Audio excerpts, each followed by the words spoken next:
আজকে তোমাদের সঙ্গে আমার সকালটা শেয়ার করছি। সত্যি কথাই বলতে আজকে না খুব দেরি করে একটু ঘুম থেকে উঠেছি, আর শরীরটা ম্যাজ ম্যাজ করছে। আর তারপরে ঘুম থেকে উঠেই আমি যেটা করি সেটা হলো আগে চুলটাকে একটু বেঁধে নিই। কী আর করব বলো, দুটো ক্লিপ মেরে বেঁধে নিই, কারণ চুলে তো খুব বিরক্ত লাগে, যদিও বা অনেক ছোট ছোট চুল। এই চুলটাকে বেঁধেই আমি কিন্তু এখন ব্রাশ করতে যাব।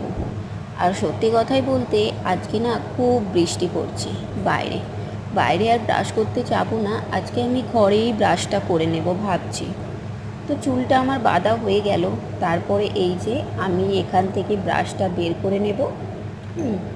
ব্রাশটা বের করেই আর আমি বাইরে কলগেট আনতেও আর যাচ্ছি না, বেশ ভালো লাগছে না ছেলের কলগেট দিয়েই আমি কিন্তু ব্রাশটা করে নেব।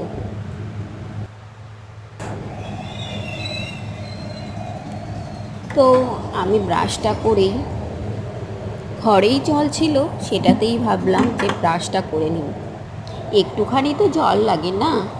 তো ব্রাশটা করার পরেই আমি কিন্তু আমার মুখটা একটু ফ্রেশ করে নিই। সেটা হচ্ছে তোমার হিমালয়া ফেস ওয়াশ দিয়ে মুখটাকে আমি ফ্রেশ করে নিই।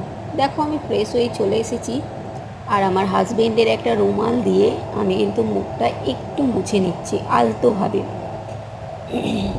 তারপরেই আমি এই যে এই ফেস ওয়াশটা দিয়ে ফেস ওয়াশ করি, তারপরেই একটা টোনার ইউজ করি।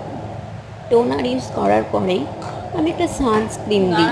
তো সত্যি কথাই বলতে সানস্ক্রিনটা আমার ছেলে না খাটের তলায় ফেলে দিয়েছে, তো সেই জন্য আমি একটা ক্রিম ব্যবহার করে নিলাম। তারপরেই এখন চলে যাব আমি কাজে, মানে আমার বাইরে কাজে। তো